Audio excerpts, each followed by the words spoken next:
Hello and welcome to Learn Data. It's great to have you on this channel. I'm Nilesh, and in this video we'll continue to learn about time in Pandas. Specifically, we'll look at what is the minimum and maximum time you can get using period of timestamp. Then we'll look at how does the time series indexing work. So how do we access data from either a series or a data frame where the index is a time series, and doing so we'll also dive a little bit deeper and look at how partial indexing works, and then finally we'll look at how to access data from a multi-index time series. So let's get into Jupyter notebook and start coding. Here I've already created new notebook and imported three libraries: NumPy, Pandas and datetime. So those are here. First, we'll look at the minimum and maximum of a timestamp. So min and max of pd.timestamp. As you may know, the epoch for timestamp is January 1st, 1970. So if you look at the timestamp dot min, then this is the lowest it can go, which is 1677. And if you look at the value of this, so if I copy that and look at the value, as you can see the value is negative, and that's because it's probably because it's beyond the 1970 year. And then if you look at the maximum, timestamp dot max, here we see that the maximum is 2200, so 2262. So that's the maximum value we can get using the pd.timestamp. And if you look at the value again, we see that it's similar value as minimum, except that it's in positive. Now moving on, let's now look at how we can access data from a time series data from a series where the index is time series. So we'll go ahead and create a time series. So indexing, and that's the title, and we'll go ahead and create a series where the index is time series. So as we have done in previous videos, we will use the date range, and for that we need the start and end time. So timestamp, I'm going to create a start time here first. So 2020-01-01, that's the start time, and the end time we have pd.timestamp, and I'm going to create this as 12-31. So that's the end time, and let the x variable have the date range. So pd.date underscore range, and we are going to go from the start to the end, and the frequency for this case we'll use the BM. So that's the business month end. And if you look at x, we see that we have the dates which have the last day of each of those months. Now we will go ahead and create a series A which uses this index. So pd.series, and here we'll use random number. So np.random integers, and start from, let's say, 0 to 10, and the numbers we need, there will be length of x, and index is going to be x. So now when we look at A, this is the series that we have created. Now if we want to access the data from here where the a.index, so if we look at a.index, that's the date time index that we have. Now for A, this works the similar way that we have been using before. So if we type A into square brackets :2, what we would expect is the first two records, so 0, 1 and then 2, so before 2. So we should get these two records as the output. So let's try that, and that's what we get. Similar to this, we now here one thing I'd like to point out is, if you look at the index of this subset that we have, it is still a date time index. Okay, now if we go ahead a step further, and let's say if we want to pull colon 2, so what this what we are saying is that for the beginning and the end could be anything, but we are looking at every second row to be picked from the series. So let's say we want, so what we'll get here is this row, then this is 0 1 2, so we'll get this row, and then 1 2, then we'll get this row, and so on and so forth. So when we run this, as we looked earlier, we get the 31st, and then we get the second 31st, then we get the 29th of May, and so on. So that's another way we can extract data from a series that has indices which are time series. And again, if we look at the index of this is still a date time index. Okay, now the interesting part is, if we because these time stamps could be much longer, what happens if we use partial indexing? So let's create another heading here. So what we are going to look at now is partial indexing. And partial indexing, what it does is, if we type just the year or just the month, we can get the data for that only. So for example, if we type A, and here if we type 2020, then of course we get the entire series, because there are all the years are 2020. But now if we go ahead and look at a specific date, so 2020-11-30, so we are looking at this particular row, and if we pull that, we get the exact value out, which is 0. So this is kind of the exact match, and therefore we got the scalar value out without any index. Now if we change that, so what we could do is, instead of typing the entire date, we just type the year and the month, so 2020-11.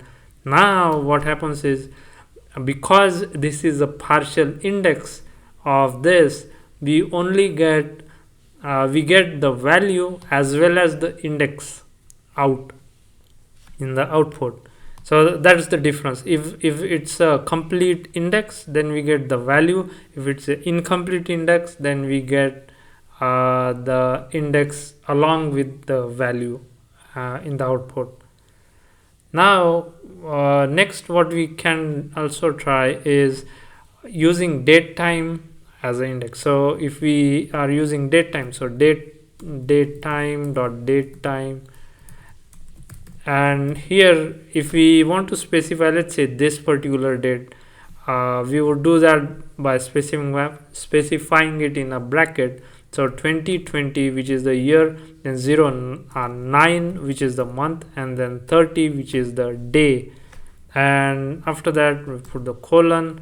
So everything beyond this is what we should get in the output, so everything that's highlighted. So when we now run this, we do get all the records from that record onwards. So we have the 4 records in the output.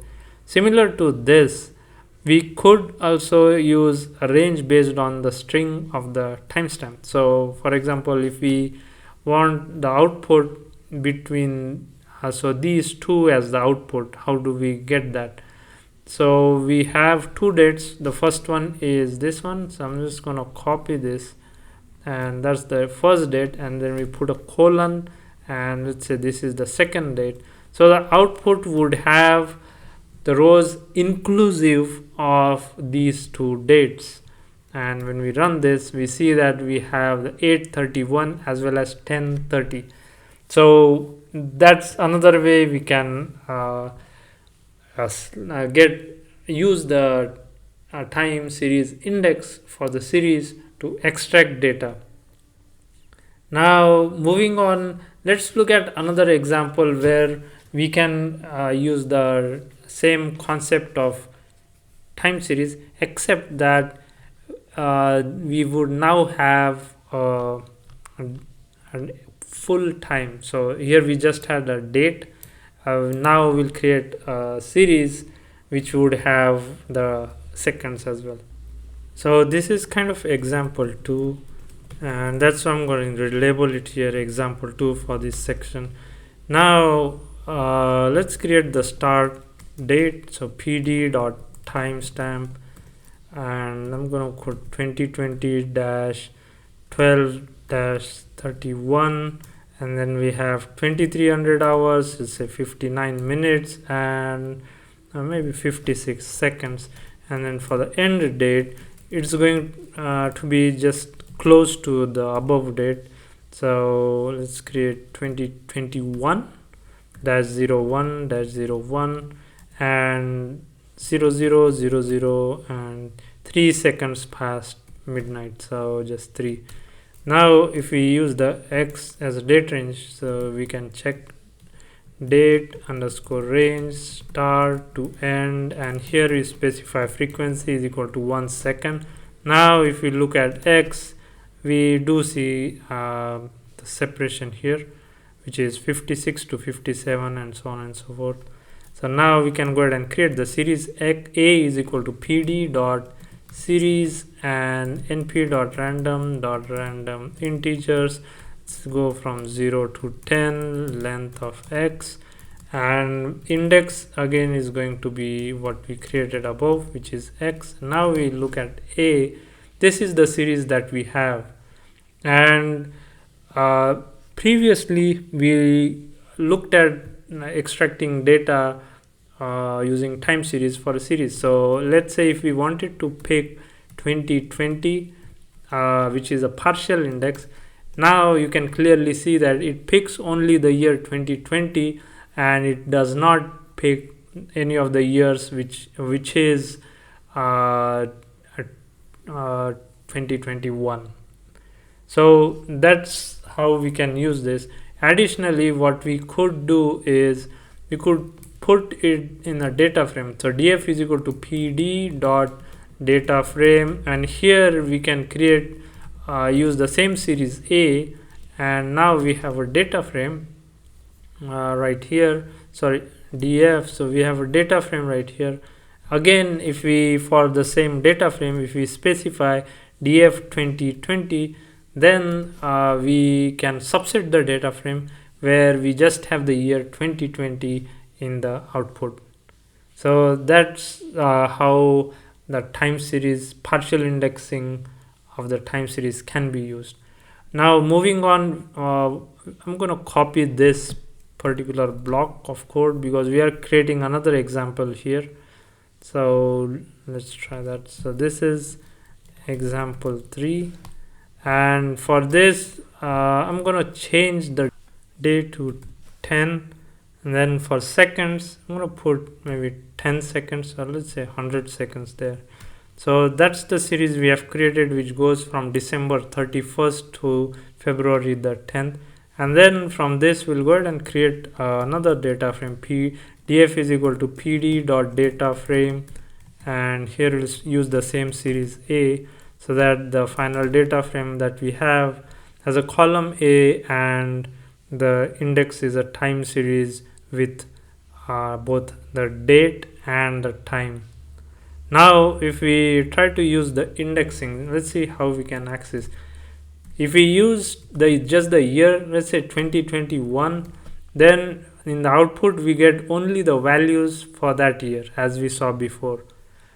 Apart from this, we could also use partial indexing with year, month, and get the range. So df 2020-01, so we are going from January of 20, let's say we need 2021 to February of 2021, so -02. When we run this, in the output what we get is we started January of 2021, and then we go all the way up to the February of 2021 as well. So we can get a range by using this type of format. And apart from this, we can also use a complete date. So if I copy this, and now for the second part we specify a date. Previous output we had all dates up to 10th of February, but now let's say we restrict it to just the 2nd of February and run this. Now we in the output we start at the 1st of January, but then we get rows only up to the 2nd of February. So that's how we can add the date here. Apart from this, we could also use the get more finer details in this. So we could actually use 20 the string for the year and month, so 2021-01. Now for the second part, let's say if we use 2021-02-02-02, and here we'll go ahead and specify the time 2300 hours. And when we run this, what we get is in the output is we start at midnight of January 1st, but then for February we get the output only up to that particular time point we specified, which is 2300 hours. Now we could also use a complete date. So let's say if I create on the cell, if I copy this and put it here. Now so far here we just use year and month. We could change that and let's say add a day also there. So now instead of January 1st we are starting at January 31st and we are going up to February 2nd up to 2300 hours. So those are different ways in which we can access the data from a data frame that has a time series. Now next, let's look at how we can use multi-index. So I'm going to create another heading here. So multi-index. Now for this we'll create another data frame. So let's do that. df is equal to pd.DataFrame, and here we'll create a column A which has random numbers. So np.random integers, and let's say we go from 0 to 10 and you get 10 of those. And for index we can add that here. Index is equal to, we are going to create multi-index, so pd.multi-index from underscore product, and here we want to specify the list. So pd.date underscore range, so this would be one part of that, and we use 2020-01-01, and for this we'll use a periods. So we need 5, so that's the start, and we have 5 date, we are looking for 5 data points there. And frequency, let's say 18 hours. And you're probably wondering why this is 5 and we have 10 points here. That's because we are creating multi-index, and therefore we are going to add another set here which is going to be m and n, so that doubles the indices there. Now when we look at df, we get this data frame which has the column A, and then we have 2 indices. Level 0 is the time, date time, and then level 1 is m and n.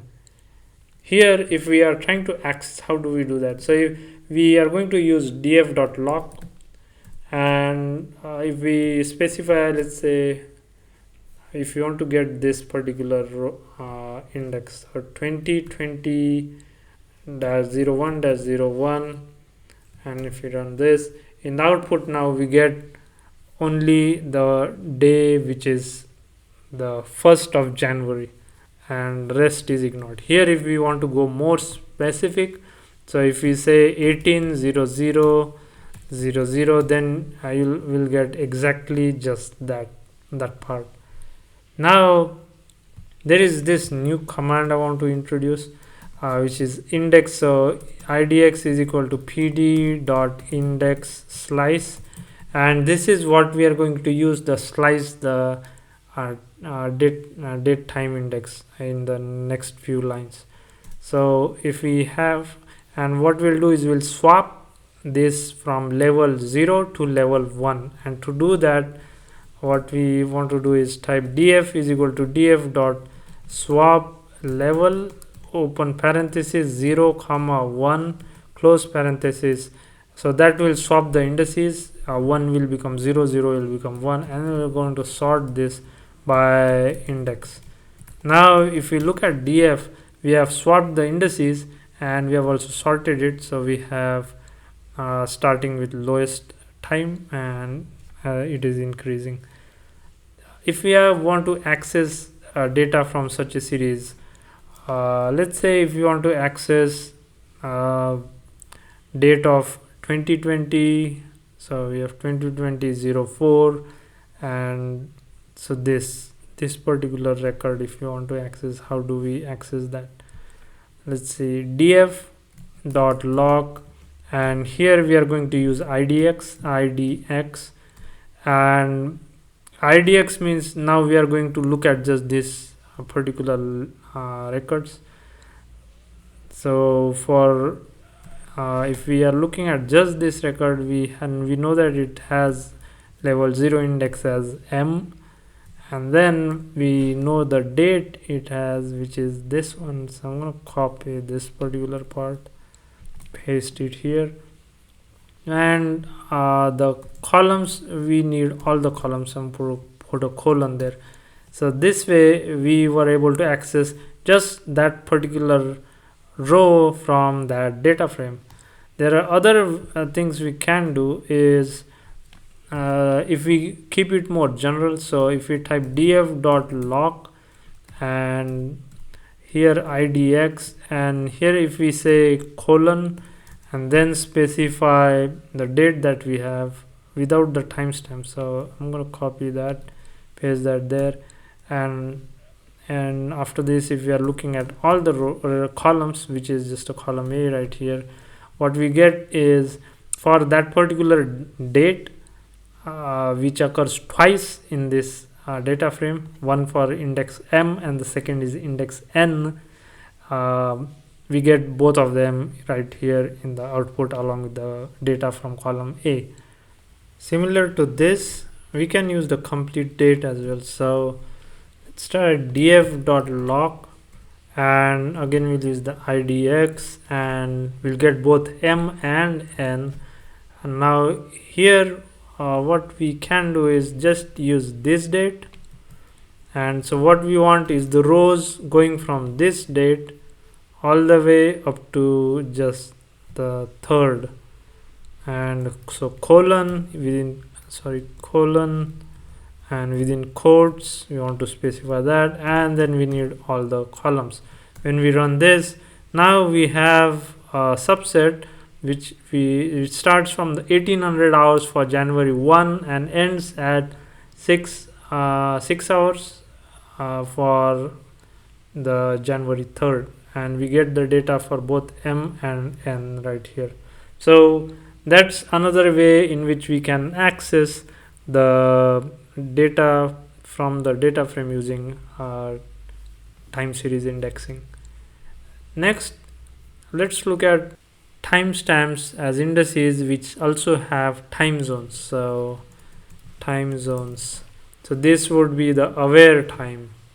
Now what we'll do is we'll go ahead and update the index. So we'll use the df.index.get_level, and we get values. So we are getting the values. So if I just type this df.get this and get values for the level 1, this is what we are trying to get. I'm pulling the values for the index level 1 because to add localization time to this. So tz, if you remember this from previous videos, tz_localize, and here we specify tz is equal to, in within quotes, utc, and when I do this, now we have added UTC to this, and now thus it has become time aware timestamp. To this I'm gonna add tz underscore convert and add another time zone, US underscore Eastern. Now when we look at this, we have this -5 added in front of the timestamp, and that's because the time zone is now aware and it is associated with the US Eastern time zone. So to what I'm going to do now is take this and use this for the data frame. So let's do that. X is equal to this. Now we can change the index in df. So df.index set underscore levels, and here we'll specify x unique because we have the x indices for m and n, so we'll just need one set of that, and then we are going to change the level 1 for that index, and in place is equal to true. Okay, so this now changed the index for us. And here, as you can see, previously we did not have the -5 in front of it. Now because that was a naive time and this is now aware time, so that it is associated with US Eastern time zone, and we still can use the same method to access data from such a data frame which has this timestamp. For example, we could type, let's say if we want to pull data from this 1300 hours to let's say 1 hour, what we can do is type df.log, and again we use the idx, and let's say we use again both the m and n. That's what we need. I'm going to copy this part, so we are copying everything, alright, including the -0.05, and then colon, we are going all the way up to this particular time point, so within quotes that, and then after the square brackets we'll specify colon for all the columns. Now when we run this, we were able to successfully pull all the records that start from this time point, which is time aware, and then up to this time point, which is also time aware. So I hope in this video you learned how to access data from either series or data frame that has a time series index, how to use partial indexing, for example just the year or month, or year, month and day, or you can use all the way up to the minutes, hours, minutes and seconds. In next video we'll look at some additional details into how we can use time series indexing. And it's raining outside, so turn down my mic a little bit so that the sound does not, I don't know if you can hear the sound of rain in this video. I hope to see you all in the next video. Please like, share and click the bell icon below this video to subscribe. Thank you.